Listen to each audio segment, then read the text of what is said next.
Olá, estou aqui para realizar a apresentação do seminário 3, referente aos aspectos técnicos e científicos da resposta da demanda. O trio é formado pela Camila, pelo Fabrício e por mim, Thaisa, e dos tópicos que a gente vai abordar tem o que é a resposta da demanda, as tecnologias e os tipos de resposta da demanda, a resposta da demanda e eficiência energética, e uma análise científica sobre o tema.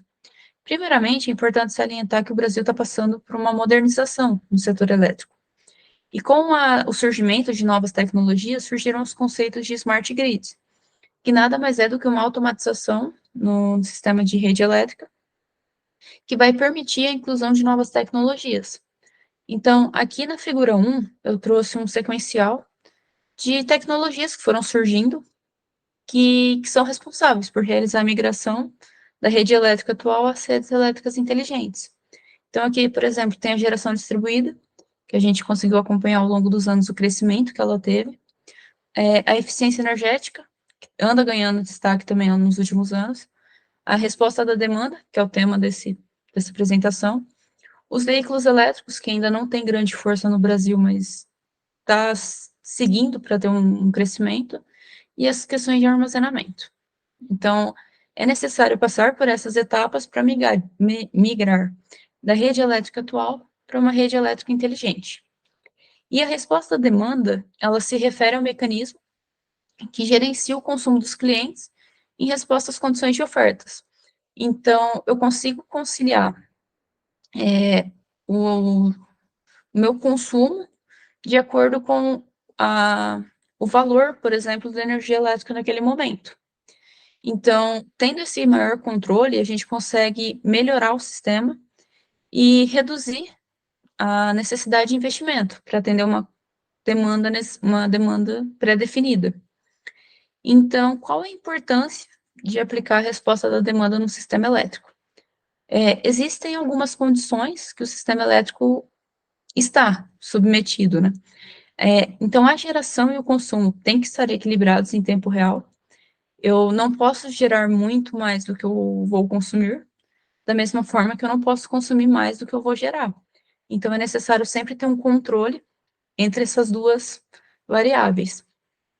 E as condições de rede elétrica, oferta e a demanda, elas vão variar constantemente, principalmente em diferentes horários do dia.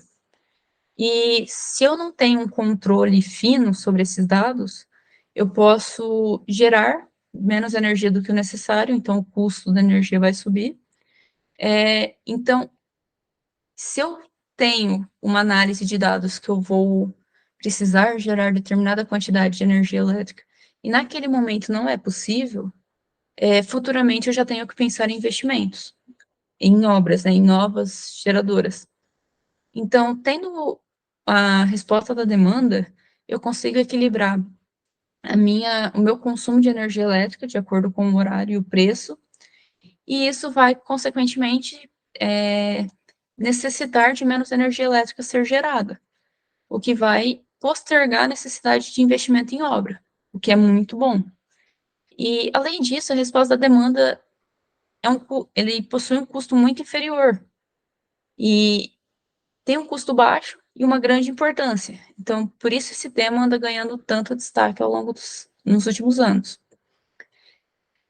A resposta da demanda, ela permite aos consumidores terem uma maior participação na rede. Então, eles conseguem saber o quanto eles estão consumindo e o quanto eles estão pagando por aquela energia. Então, como consequência, a resposta da demanda vai trazer para o consumidor uma maior flexibilidade e confiabilidade, tanto para o consumidor quanto para a rede elétrica. Consequentemente, se eu tenho um controle mais fino de quanto o, o mercado está consumindo de energia elétrica, eu consigo controlar a quantidade de geração de energia. E, consequentemente, eu consigo evitar, em muitos casos, o acionamento de usina térmica, que vai diminuir, consequentemente, a emissão de gases. Então, além disso, dos consumos de gases, se eu tenho um controle de geração mais fino, eu consigo diminuir os custos de geração, porque sempre vai operar numa margem próxima entre eles, então dificilmente haverá oscilações muito altas de valores. E, além disso, eu posso, como eu comentei anteriormente, postergar a construção de novas gerações, novas unidades de geração, transmissão e distribuição. Porque eu falo postergar porque a rede elétrica vai aumentar, os dispositivos que consomem energia vão surgir novos, né? Então, posteriormente, vai precisar de novas usinas para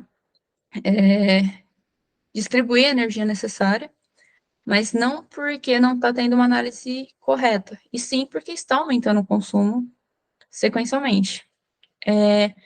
Mas tendo um controle de quanto eu estou gerando em relação a quanto eu estou consumindo, eu consigo postergar ao máximo a construção dessas novas redes. E, além disso, a gente consegue reduzir o poder de mercado dos geradores de energia. Então, a gente dá maior participação aos consumidores e, consequentemente, vai diminuir o poder dos geradores. E, como eu comentei também, se eu tenho um ajuste maior entre a quantidade que eu estou consumindo e a quantidade que está sendo gerada, eu consigo diminuir essa volatilidade de preço. Então, muito como consequência, a gente vai ter uns valores estabilizados. Deixa eu passar aqui. Na tecnologia envolvida, a gente tem, por exemplo, dentro dos smart grids, os smart meters, que são os medidores inteligentes. Então, a gente vai permitir a migração de um modelo de resposta de demanda baseado em evento para um modelo de resposta de demanda mais contínuo. Então, a gente vai conseguir ficar acompanhando em tempo real os dados de consumo e dos valores, né, referente à energia que eu estou consumindo. Então, dentre as tecnologias que vão ajudar os consumidores a entender o quanto ele está consumindo, o quanto ele está pagando, as diferenças de valores em relação ao horário, vai ter, né, sites que os consumidores vão conseguir acessar, vão ter displays, in-home displays, né, IHD, que vão permitir um maior acesso aos consumidores aos seus dados, a quanto ele está consumindo e a quanto ele está pagando, e por que ele está pagando aquele preço. Então, voltando aqui, ele vai conseguir, por exemplo, eu tenho esse horário que o custo da energia é mais caro, eu consigo diminuir, eu deixo de usar energia que antes não era necessária para eu conseguir pagar menos. Então, com esse maior controle, vai ter um maior ajuste também, uma maior confiabilidade em questão de preços. Então, são diversas vantagens ao permitir o controle das pessoas que consomem energia, para elas entenderem também o custo daquilo que ela está pagando. Em alguns lugares já foram implementada essa tecnologia, e aqui a gente trouxe um estudo que já foi realizado. Aqui a gente consegue notar pontos azuis e pontos laranjas, e aqui nessa escala a gente tem uma redução na demanda. Esses pontos laranjas são referentes a locais que já possuem essa implementação de resposta da demanda. Então, aqui a gente consegue ver que houve casos em que a redução da demanda foi muito drástica. Então, aqui nesse ponto principal aqui, teve uma redução de 60% na demanda. Então, essa tecnologia é eficiente, já foram realizados estudos, e aqui a gente consegue ver, é muito destacado, em casos na qual estava implementado a tecnologia, houve realmente uma redução na demanda, porque porque os consumidores possuíam maior controle. Bem, eu irei falar um pouquinho a respeito dos tipos de resposta de demanda, onde a gente tem dois tipos nesta resposta, tem dois tipos de propostas a serem feitas. Uma que é baseada em preços e a outra baseada em incentivos. E a resposta de demanda baseada em preços, ela se divide em quatro tipos, que é a time of use, critical peak pricing, peak time rebate, real-time pricing. Eu vou falar um pouquinho do que é cada uma e do que é essa resposta baseada em preços. Bem, é, essa resposta ela se baseia na alternância do perfil de uso de energia de acordo com as alterações no preço ao longo das horas do dia para o consumidor. De tal forma que o consumidor ele se desloca do uso de energia para o momento em que o preço é mais baixo e diminui a utilização em momentos em que o preço está mais alto. Sendo assim, as tarifações que refletem melhor as variações reais do consumo de energia ao longo do tempo são do tipo de demanda, da resposta de demanda baseada em preços, porque o comportamento do ganho, do preço, do consumo vai variar de acordo com o que está disponível do sistema. Bem, começando então pela Time of Use, ou TOU, esse tipo de proposta de resposta de demanda, ela é basicamente o que a gente já tem no Brasil, é muito parecido com as tarifas verde, azul e branco, onde a gente divide todo dia em vários períodos e oferece uma programação de tarifas para cada período do dia. Bem, para o Critical Peak Pricing, a gente tem uma proposta um pouco mais diferente. A gente tem que os preços são mais altos durante os dias em que o custo de energia está mais alto, ou seja, o consumidor vai pagar preços mais elevados quando a energia está mais cara. Em troca disso, eles irão receber um desconto, um bom desconto, quando o preço estiver um preço padrão, um preço mais estável, um preço mais normal. Então, no período crítico, ele vai pagar a mais, e no período normal, ele vai receber um desconto, vai ter um crédito aí na hora de pagar na hora de tarifa, né, de pagar a tarifa e tal. Pro Peak Time Rebate, ou PTR, ele é muito parecido com o CPP, porém, ao invés do consumidor pagar mais caro, nesse caso do PTR, eles são pagos para diminuir o consumo nos momentos mais críticos do sistema. Ou seja, no momento em que, para um consumidor do tipo CPP, ele vai estar pagando mais caro, no PTR, ele vai ser pago para diminuir o seu consumo. Não vai ter a questão do crédito, não vai ter o desconto.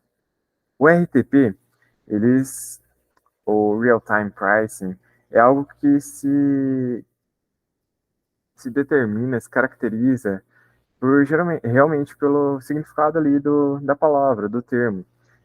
A pessoa, o consumidor, a empresa, no caso, vai estar pagando pelo preço em real time, ele vai estar o preço real daquele momento, daquela hora do dia, ele vai estar pagando aquele preço.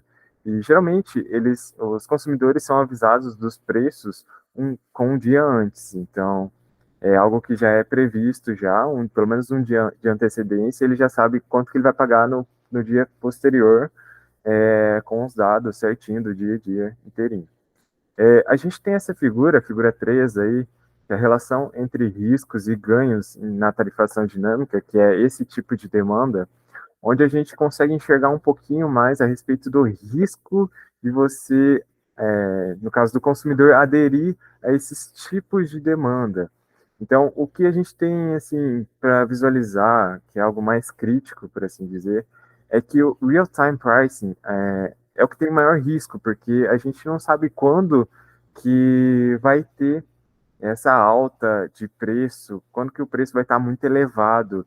Então, acaba que se o consumidor está envolvido, tá, com a proposta lá do real time, ele vai estar ele vai estar no risco de ter que pagar esse momento, por exemplo, uma semana onde o preço foi mais elevado. Em comparação, por exemplo, ele vai perder muito mais, então o risco é muito grande. Mas também ele pode ganhar muito mais do que enquanto pagar, por exemplo, o time of use, o tempo de uso ali. Ele vai estar ganhando mais, mas com um risco bem maior. Então a gente tem a relação, o RTP, Real Time Pricing, ele é o que tem maior risco e maior potencial de ganho ao mesmo tempo. O CPP e o TOU, eles estão ali meio que no meio, assim, eles têm tanto risco quanto ganho, então eles podem ganhar e podem perder. E o que ali a gente vê, que é mais, o que a gente pode notar realmente com relação, assim, o que é mais para quem tem medo, assim, para os consumidores que têm medo, não quer correr risco, o ideal seria o Peak Time Rebate, porque ali a gente, no caso, os consumidores só teriam a ganhar, né? Porque, como eu já mencionei antes, no Peak Time Rebate, eles vão ser pagos, então eles vão estar sempre recebendo e nunca vão estar perdendo o seu dinheiro. Então, eles vão ser pagos para diminuir o seu consumo nos horários críticos. Dando prosseguimento aqui, prosseguimento, nos tipos de resposta de demanda, a gente tem, como eu já havia mencionado, os tipos de demanda, os tipos de resposta da demanda, que são baseados também em incentivos. Então, aqui, nesse caso aqui, a gente não tem riscos. Os consumidores não têm risco. Eles só vão ganhar, nesse caso. É uma resposta de demanda baseada em incentivos. Eles são voltados justamente para incentivo financeiro para reduzir a demanda em momentos críticos do sistema, tal qual quando a gente tem oferta escassa ou uma queda de confiabilidade do sistema. São vários momentos críticos do sistema e esse tipo de resposta da demanda é voltada para estes casos, para estes momentos. Então, só vai impactar quando realmente o sistema estiver sobrecarregado, quando a oferta estiver escassa, quando a confiabilidade do sistema não estiver adequada. Então, vamos lá. A gente tem esses seis propostas de resposta de demanda, que são incentivos financeiros.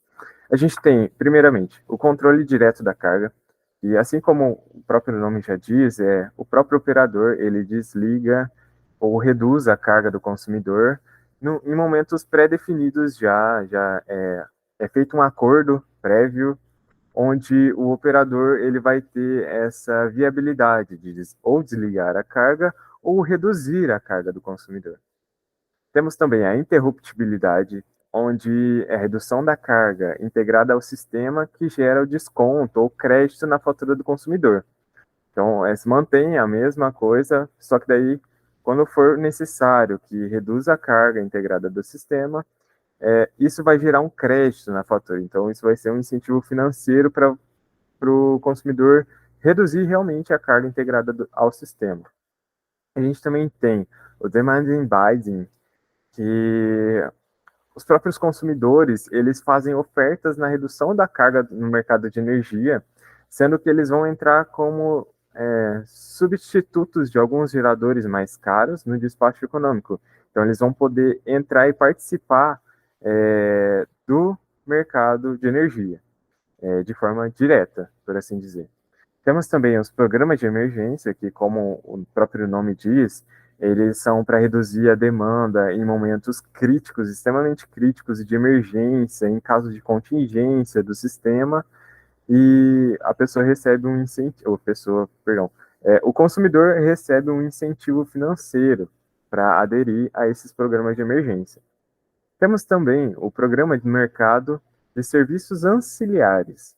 O que seria isso? O consumidor, ele oferta uma baixa da carga, então o próprio consumidor vai lá e oferta, não, eu vou reduzir a minha carga para operar como se fosse um reserva mesmo, vai operar na reserva. Então, esses consumidores, eles pagam para funcionar como se fosse um stand-by do sistema. Eles se comprometem a ficar de prontidão para caso a demanda do sistema precisar de mais, então eles vão lá e fornecem. Então, caso a carga diminua e for solicitado para esses consumidores o acesso à geração ou para realmente eles funcionam exatamente como um processo de um stand-by, um gerador em stand-by. Então, eles meio que se comprometem a estar sempre de prontidão para o sistema. E o fomento financeiro, o incentivo, no caso, dessa participação no mercado, seria na remuneração pelo preço do spot, porque eles vão estar ali funcionando em stand-by, mas eles não vão pagar mais por isso, não, eles vão pagar o preço normal, o spot de energia. E por fim, a gente tem a participação no mercado de capacidade. O que seria isso? É como o próprio nome já diz, a gente tem também, todos se referenciam, ou a base de todos ali seriam uma baixa na carga, abaixar a carga do consumo, do consumidor. E para esse caso da capacidade, seria baixar a carga para substituir a geração convencional ou entregar novos recursos. Então, seria um incentivo financeiro para você gerar novas possibilidades de entregar a geração, que ajudem na geração por si só. Bem, temos também a resposta, assim, uma breve analogia feita com relação à resposta à demanda e à eficiência energética. Geralmente, esses dois tópicos estão muito atrelados em si. E temos alguns exemplos onde essa resposta da demanda ela age de maneira diferente com relação à eficiência energética, porque algo que é muito pensado é que a resposta da demanda, esses, esses tópicos que eu já falei, já mencionei, eles vão melhorar na eficiência energética sempre. Porém, tem três casos aqui, três exemplos hipotéticos, onde a gente tem diferentes tipos de resposta com relação à eficiência energética do consumidor. Nesse caso aqui, primeiro, uma siderúrgica, hipoteticamente, uma siderúrgica, ela vai participar de uma resposta de demanda onde ela tem que desativar seus fornos, ou seja, abaixar sua carga, e, por fim, em pequenos trechos ou pequenos momentos do dia ou da semana, que assim seja. Porém, uma coisa vale ressaltar. No caso de uma siderúrgica, por exemplo, como as suas cargas são os seus fornos, a gente vai necessitar, no caso, a empresa vai necessitar de reaquecer esses fornos. Então, pensando na eficiência energética, é algo que é meio inviável, porque, querendo ou não, a gente vai ter uma perda de eficiência energética. Quando a gente tem uma siderúrgica, por exemplo, ou alguma empresa, por assim dizer, que suas cargas principais são fornos. E na resposta da demanda, ele pede que abaixe as cargas, né? Então, por assim dizer, ele vai desligar o forno. E ao desligar o forno, a gente tem uma perda ali, com a perda de troca de calor e tudo mais. Quando a gente for religar esse forno, quando a empresa for religar esse forno, vai precisar de um custo energético maior, porque até chegar ao ponto, à temperatura que o forno precisa, que a empresa precisa para fazer a manufatura, para fazer realmente, para continuar o trabalho, vai precisar de muito mais energia. Então, aqui a gente tem uma representação onde a resposta da demanda interfere de maneira negativa para a eficiência energética, onde a gente tem uma perda na eficiência energética. O segundo caso seria, por exemplo, de uma residência, onde a gente tem máquina de lavar ou ares condicionado, onde, por exemplo, as pessoas que vivem nessa residência utilizam esses motores de maneira que elas utilizam fora do horário, onde a energia é mais cara, por assim dizer. E acaba que, no final das contas, a eficiência energética é inalterada, não adianta, não tem um valor eu fazer isso, ou no caso, por exemplo, se fosse na minha casa, eu só utilizar fora de horário de pico, por exemplo. Acaba que na eficiência energética, quando a gente fala de eficiência energética, não vai mudar em nada para uma residência, por exemplo.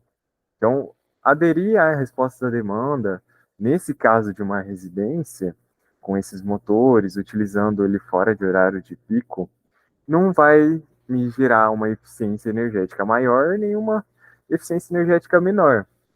Então, ele se estabiliza, assim, ele não se atrela tanto, assim, a resposta da demanda em relação à eficiência energética para uma residência, nesse caso. Ou outro exemplo, o último exemplo que o artigo traz para nós, é com relação a um shopping center, onde, por exemplo, caso ele se adeque a uma resposta da demanda, onde ele tem que diminuir a sua carga, ele, por exemplo, vai desligar parte de suas escadas rolantes. Sendo assim, ele vai diminuir a sua carga, ok. O consumo energético vai diminuir também, porque vai estar desligando os motores que giram as suas escadas. E é possível que a relação entre consumo e o serviço energético, o serviço realmente, ele possa diminuir, porque as pessoas não vão utilizar, ou às vezes eles vão lá, desligam e realmente não está sendo utilizado a, ali a sua escada rolante, no caso. Então, a relação entre consumo e serviço energético ele vai acabar diminuindo. E isso apresenta ganhos na eficiência energética, porque, querendo ou não, você vai estar economizando energia em um horário, por exemplo, onde as escadas rolantes estão subutilizadas, ou seja, elas não tem muitas pessoas ali, não tem muita demanda para que manter essas escadas rolantes ali ligadas o tempo inteiro. Então, a gente vai ter uma eficiência energética ok. E isso é assim, desses três exemplos, esse é o mais, assim, que a gente pode perceber é é a boa implementação da resposta da demanda nesse caso. Que a gente vai ter um ganho da eficiência energética e vai estar, ainda assim, dentro da resposta da demanda, onde a gente vai ter uma baixa da carga, vai economizar energia, então vai ter maior eficiência energética, vai diminuir os seus serviços, mas ok, é condizente nesse caso, para esse caso. Por fim, só para fechar essa parte, os recursos da resposta de demanda elas são fixas e tem um parâmetro pontual, a qual pode ser adicionada em momentos específicos do dia a dia, tipo, nos horários do dia. Mas essa característica se diverge para diferentes fins da participação dos mercados de energia, que foram aqueles já mencionados com relação aos incentivos, onde o consumidor ele pode participar do mercado de energia. Então, aqui a gente tem um gráfico onde a gente consegue visualizar melhor os efeitos das medidas de eficiência energética e resposta de demanda sobre a carga, onde no gráfico à esquerda a gente tem ali a carga com eficiência e do lado esquerdo a gente tem um efeito rebote ali, um efeito RD, que a gente vê que não, às vezes não vale a pena a gente aderir a, a respostas de demanda, porque depende, varia muito da carga da empresa, da indústria, do consumidor em si. Para implementar essa resposta da demanda, existe a necessidade de analisar a resposta realmente e a eficiência com relação à interação entre os recursos energéticos, os efeitos sobre a energia a ser conservada, os impactos que isso pode gerar na rede de energia. Ou seja, igual como eu já dei os três exemplos anteriormente, para os três exemplos, o que é possível analisar é que apenas para o terceiro vale realmente a pena a, aderir à resposta de demanda. Para esse caso aqui, a gente tem que analisar também os impactos ambientais que podem gerar, os impactos sobre as energias que estão a serem conservadas, quanto de energia vai conservar, quais são os impactos na rede, na transmissão. E, por fim, existem alguns estudos aí de alguns autores, como Frick, Schwartz e Taylor Anker, de 2018, que retratam um pouco da importância da identificação desses impactos que podem ser gerados com relação à resposta da demanda e eficiência energética. E identificando esses impactos, é possível minimizá-los. Então, trazer uma maior confiabilidade para o sistema e manter a geração de maneira clean, de uma maneira assim mais limpa e que possa ser mais aproveitada por si só. E, por fim, é isso que eu gostaria de deixar aqui. Essa é a minha parte, a minha contribuição para vocês. E vale ressaltar que nem sempre a resposta da demanda e a eficiência energética estarão correlacionadas e uma vai melhorar a outra ou vice-versa.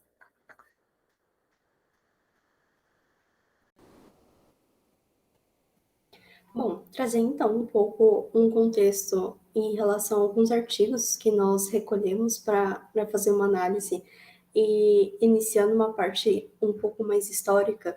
Então, um dos artigos que nós trouxemos, ele traz a evolução até chegar no que hoje é a resposta à demanda. Então, ali em 1970, iniciou uma preocupação a respeito da utilização dos recursos petrolíferos. Então, ali já começou uma movimentação para gerenciar esse consumo de energia ao longo do tempo, certo? E ela ocorria por dois meios, seja uma estratégia do consumidor e uma estratégia de utilidade, como refere-se ao artigo, onde na estratégia do consumidor vinha ali a deslocar o consumo em horário de alta e baixa demanda, também fazer o gerenciamento de dispositivos controlados, de forma direta ou indireta, ter energia armazenada, entre outros. Já na parte de estratégias de utilidades, ele cita alguns exemplos, como a bateria para armazenamento e também armazenamento hidrelétrico. Já em 1980, aumentou mais essa pressão dos ambientalistas em questão do consumo de petróleo e também uma pressão quanto ao custo da energia, que havia aumentado. Então surge esse Demand Side Manager, onde ele tem uma visão voltada mais para a conservação da energia. Então, através de um impulsionamento das distribuidoras ou não, o cliente ali deveria manejar a sua demanda, fazer o gerenciamento da carga, uma estratégia conservadora. Então, tinha o load, crowd, estratégia e o load manager.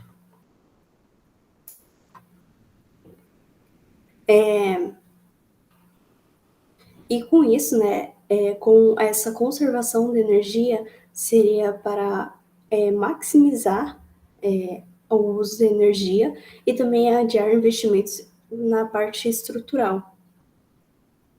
Já então, ali entre 1990 e 2000, houve a transição para o Demand Side Integration, onde visava não a conservação, mas a eficiência da energia. E foi quando também inicializou ali o consumo de gerações distribuídas, né? E ao conceito da resposta-demanda, onde o cliente alteraria o seu consumo, a sua demanda, em resposta dos sinais dos preços ou por meio de incentivos que eram orientados pelos operadores de rede, pelas distribuidoras. Então, a partir de 2010, houve o Integrated Demand Response, que ampliou, então foi focada um pouco mais nessa resposta à demanda. Então, houve essa integração numa abordagem mais do mercado de gerenciar a carga. E ali, a partir de 2014, o Smart Community Demand Response, que agora, né, os usuários finais, eles podem tanto injetar quanto absorver energia elétrica e é algo bidirecional, comunicando ali com as redes inteligentes.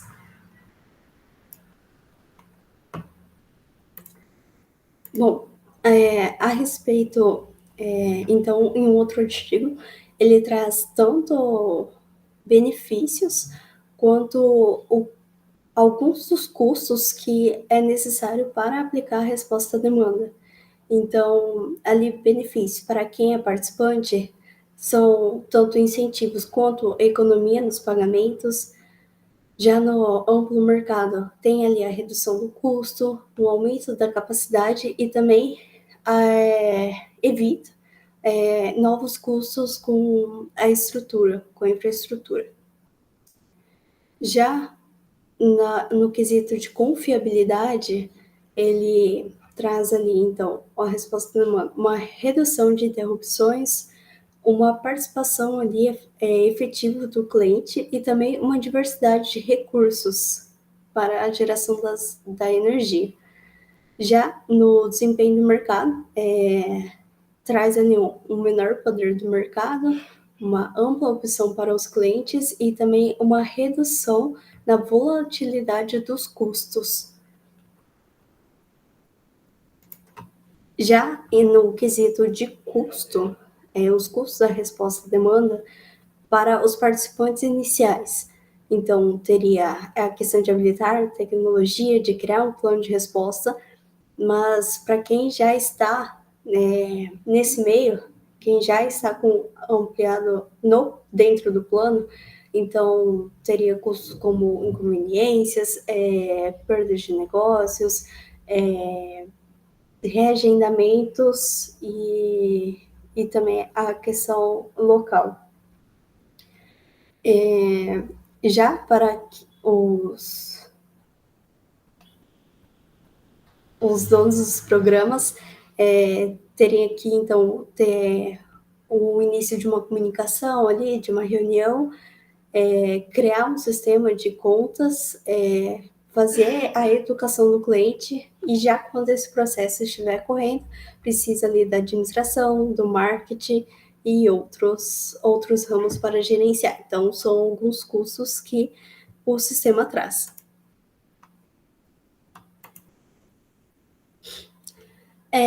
Então, nessa ideia de trazer a resposta à demanda, trouxemos alguns estudos de casos, alguns apontamentos que foram realizados ao longo dos anos, onde, por exemplo, ele traz um método de modelagem da resposta à demanda.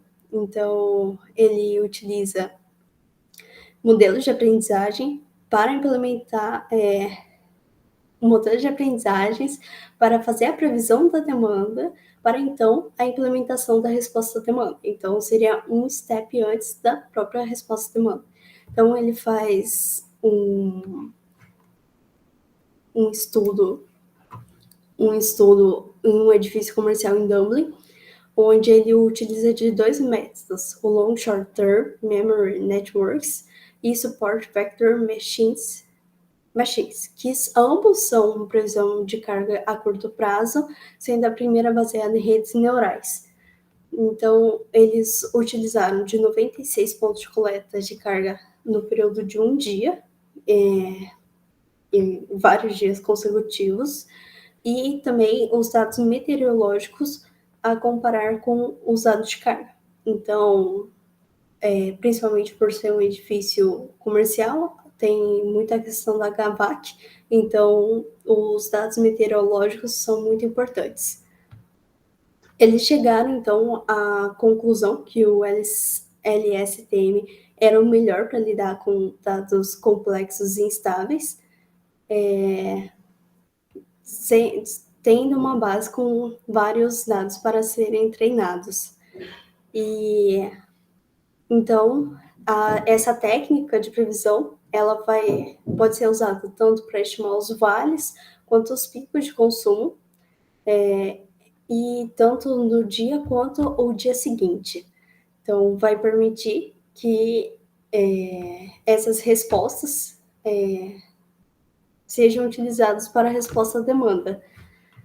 Então, aqui trouxemos, por exemplo, a imagem de um dos métodos, ambos os métodos, mas em um estudo específico que eles fizeram dentro desse artigo, e que mostra ali na curva azul qual foi a medida real, e entre verde e vermelho, as modelagens, onde o LSTM foi o mais efetivo. Sendo que o primeiro ali, ele traz os picos, então o maior consumo a maior demanda durante o dia, e no segundo gráfico já os vales, então ali intercalando. Já nesse estudo de caso, ele traz um estudo de caso voltado para a indústria, onde foi realizado no Paquistão, dentro de um moinho de farinha. E além da resposta à demanda, ele traz também o consumo, o preço referente ao dia seguinte, então, como no exemplo anterior. E ele, dentro dos estudos que ele é analisado ali, então, o autor, ele estava nessa fábrica e faz o levantamento de quanto que gastaríamos com as ações planejadas, não planejadas, e se a gente usa a resposta da demanda, como que nós adotaríamos? E se usamos a resposta da demanda junto com o preço do dia seguinte. Então, ele faz essas analogias, onde na nossa primeira imagem ele traz o gráfico da demanda, onde no roxo seria a curva da demanda máxima, né, do preço, e o azul escuro, onde nós vemos tanto a questão do dia seguinte quanto a resposta de demanda. Então, no horário de pico, onde está a faixa vermelha, nós vemos ali uma grande redução do consumo. Já no segundo gráfico ali, ele então faz uma estimativa do quanto que foi a redução de custo comparando esses métodos. Então, já ampliando,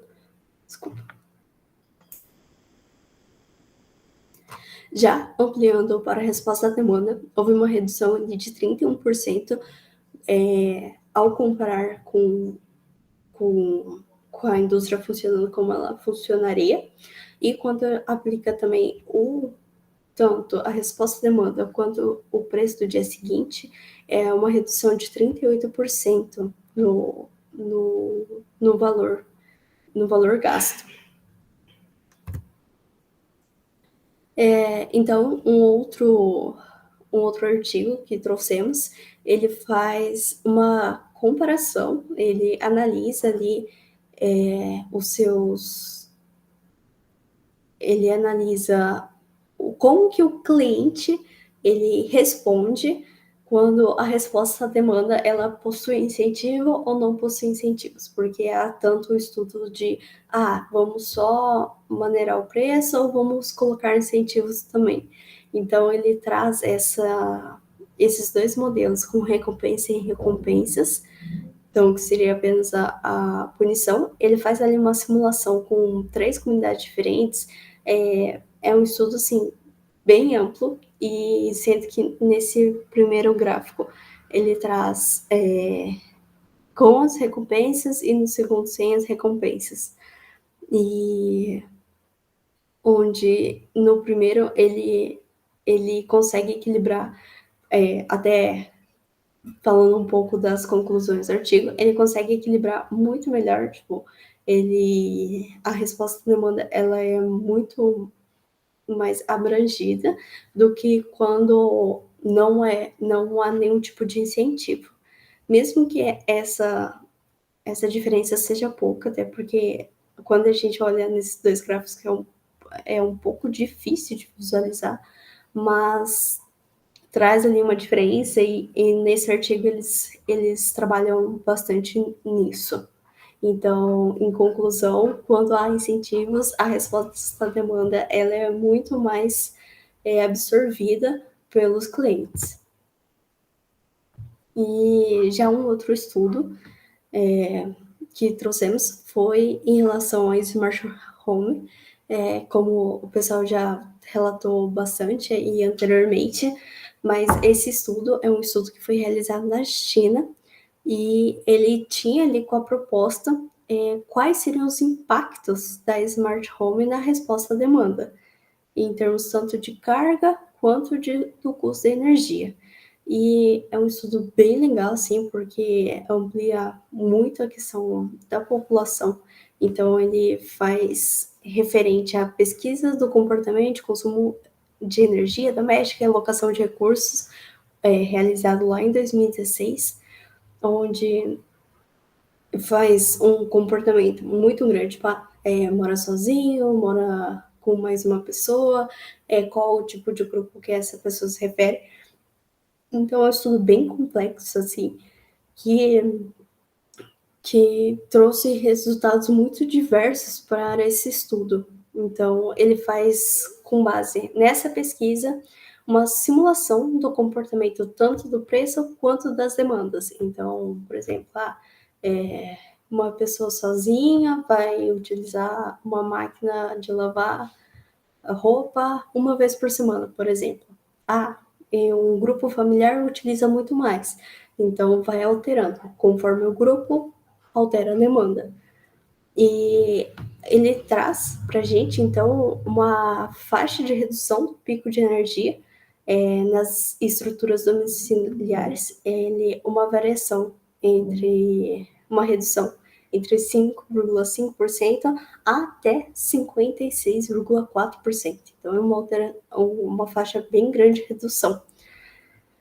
E as smart homes que participam da resposta à demanda, elas tendem a ter ali uma redução no pico de 29% a 49%, essa redução. Então, o primeiro termo se referia a todos os estilos de casa, e a segunda apenas a smart home. E também nesse estudo, ele bem amplo, como eu já disse, ele traz ali que as políticas de preço têm um grande impacto também nessa redução. Então, dependendo se ela é preço em tempo real, RTP, ou se é preço por tempo de uso. Então, faz essa alteração. Então, concluímos aqui nosso seminário, agradecemos a oportunidade e é de grande proveito trazer um pouco mais de informações e agregar elas no nosso conhecimento. E estas são nossas referências.